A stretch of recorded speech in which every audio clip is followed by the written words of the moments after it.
All right, Joe, the midnight oil is wasting. I think it's about time we got around to shooting this video. Jesse, I promise you I'll be with you in about 2 seconds. Give me just a minute here to finish this, and then we'll start our video update. All right, sounds good. As a matter of fact, let me get this part started right now. Thank you for joining us. Today is November 11th, and my name is Joe Terril. I'm president of Terril & Company, independent wealth managers in St. Louis, Missouri, with about $550 million of discretionary assets under management. We will, in just a few minutes, chat post-election in the United States about our outlook for the economy and our outlook for investment markets. And we appreciate you tuning in, and as always, that's Jesse Baker working the camera and helping us out. And Jesse, I will be with you. Give me about 5 minutes and then we'll go to the next part. I've heard that before.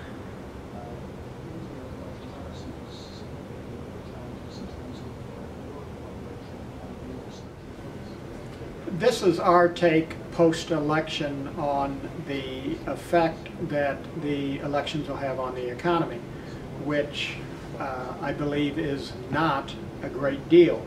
We hear every day comments that the United States is going to go off a fiscal cliff.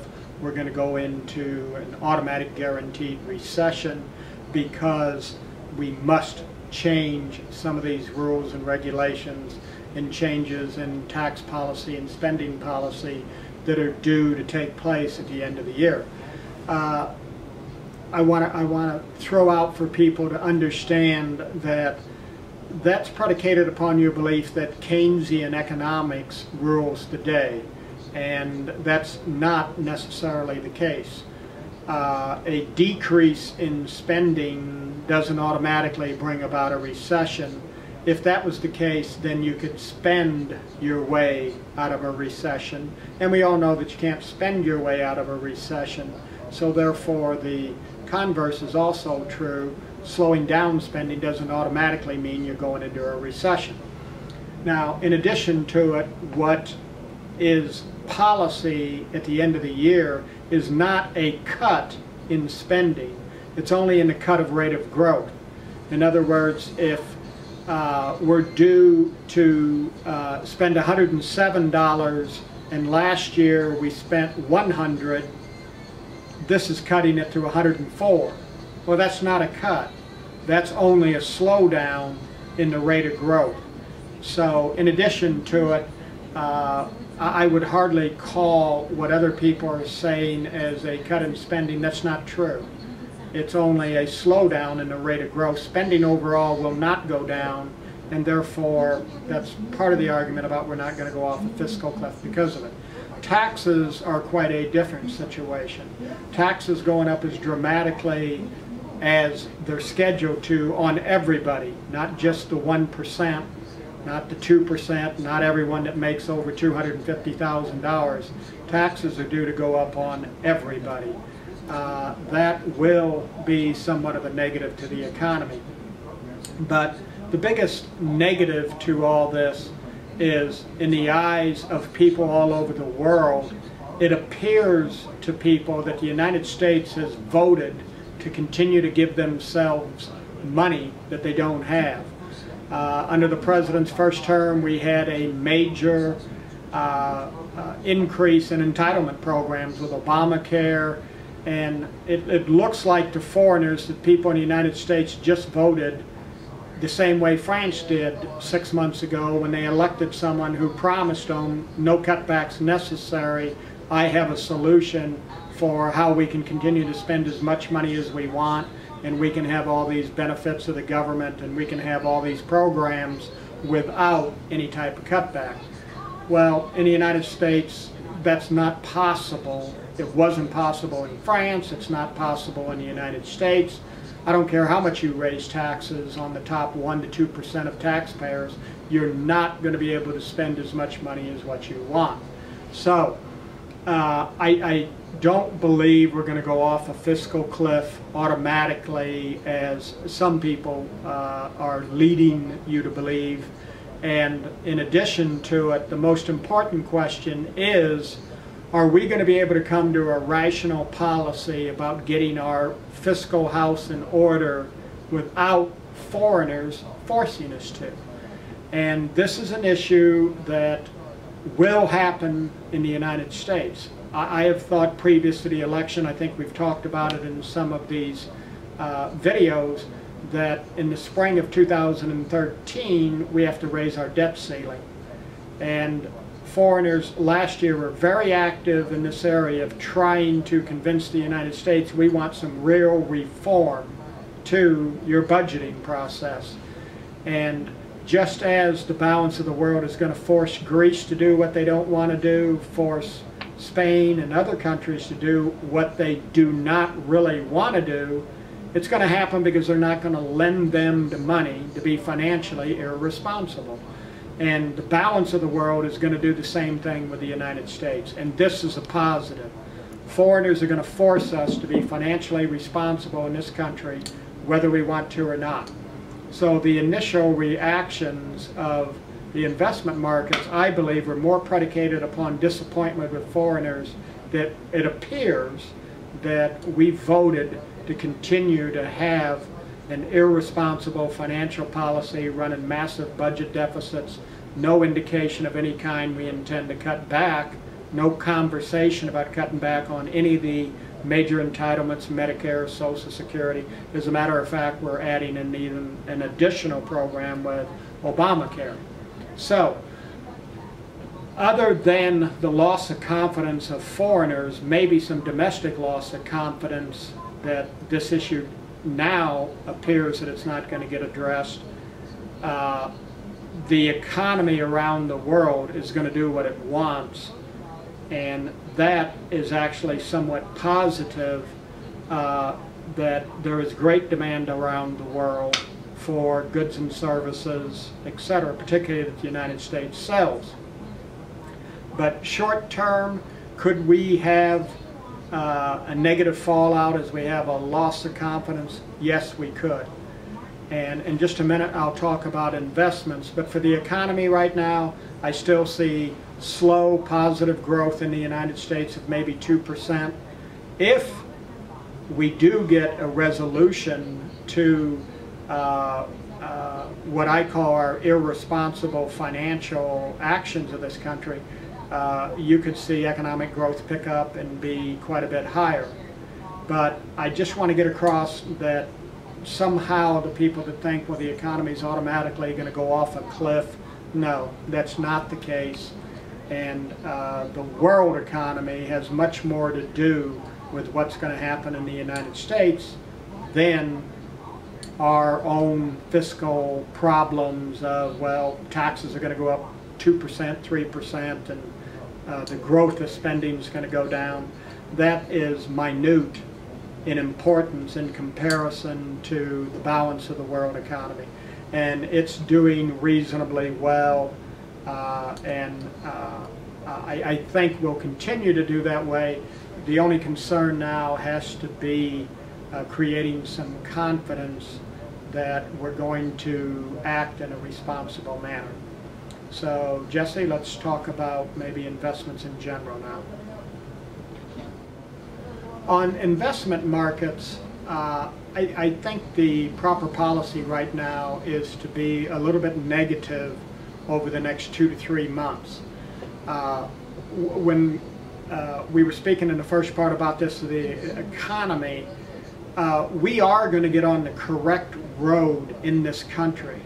The only issue that I have is, are we going to do it voluntarily through our own efforts, or are foreigners going to force us?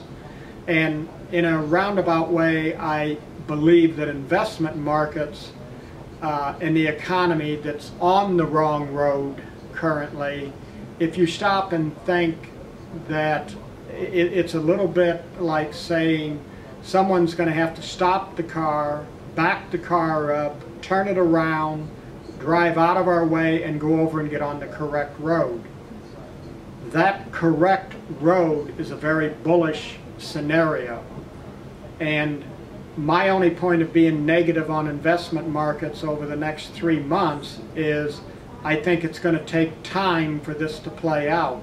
I think to get the car stopped, turned around, off the incorrect road, over onto a good path, it's going to take a little time. And consequently, I think it's more prudent to be a little bit short-term negative, and long-term we remain very bullish. The tax laws on capital gains lead us to believe it's probably also prudent to try and take some of our capital gains this year with a 15% tax and postpone a scenario of higher tax rates next year, where perhaps we may want to do some selling. So we're a little negative on investment markets right now. Confidence seems to be gone. It's going to take a little bit of time for this whole process to sort out, to get rational rules on investment straightened out.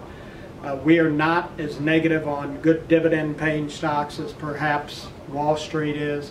I hear people suggesting dividend-paying stocks should be sold. No. Dividends are always a good thing to receive.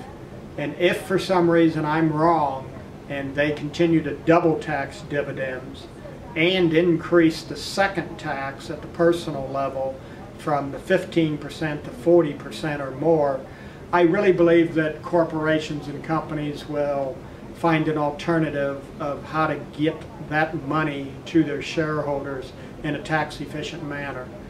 After all, they pay tax on the money the first time at 35%, turn around and give it to the shareholders. For the shareholders to pay tax the second time at 40-some% is ridiculous.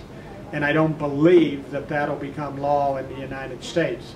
Now, if in fact it does, which is contrary to any industrial country around the world and how they do it, then I think corporations have the ability to change to a different method of getting your share of the profits as an owner of the business onto you without losing all the money in the form of taxes. So the general economy is going to do okay around the world, and this video doesn't allow us to go into a 20-minute conversation about why the world economy is going to continue to do well, but I believe it is. Monetary policy is still very lax. This is good for investments. And in a nutshell, I think I should maybe say it this way, that as it relates to investments, politicians on either side of the aisle are a net negative. But our markets and economy seem to be able to go on anyway, even with the negative addition that comes from politicians. So we'll see. I'm not real optimistic in the next 2 to 3 months that to sort all this out won't cause lower prices in investment markets. But ultimately, if it moves us over on the correct road, a road of rewarding people for taking risk, rewarding people for entrepreneurial spirit, trying to keep rules and regulations at a minimum, giving people economic freedom, if that happens, these are all positive things. I already have heard comments from people about we're not going that direction in the United States. We're going to go that direction whether or not the politicians want us to or not, because there is no other choice. Technology around the world is forcing everybody to go that route. So that's a very positive comment, that forget what the politicians want. The ability to communicate with everybody all over the world, the ability to have worldwide trade in a moment's notice, the ability to put your products on the internet for sale to everybody all over the world, to have them viewed by people through such things as YouTube, to be marketed to people through social media marketing. These are all huge advancements in technology that is not going to turn around and go back the other way. And this economic freedom, if you will, that people now have found on a worldwide basis is not turning around and going the other way. this is a big positive for investment markets, and consequently we remain longer term very bullish on stocks, equities, and business, where it just is negative on fixed income products.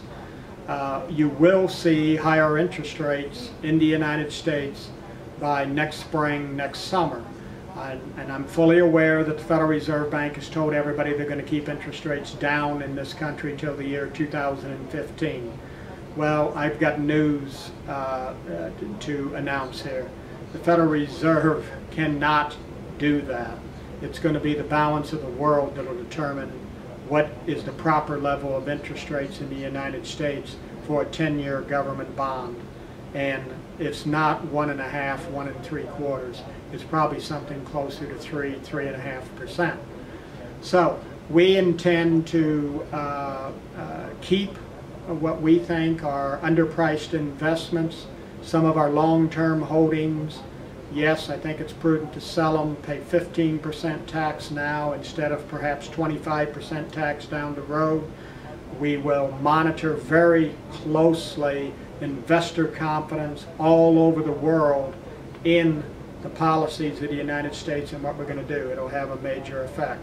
So to sum it up, once again, short term, meaning the next 3 to 4 months, we're negative on investments in the United States, stocks, bonds, or anything else.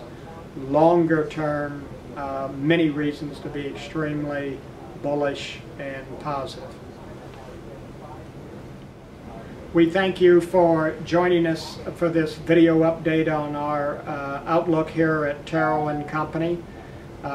Once again, I'm Joe Terril, president of the firm, and appreciate your looking in on our comments. And if there are any questions, our website has all the different ways to contact us. We appreciate all our clients and the business that they do with us, and any interest that people have in our firm, and hope that through this method we can give you an idea of what we're thinking. So with that said, we'll probably be back in another 30-45 days with an update, and with that we will say good night.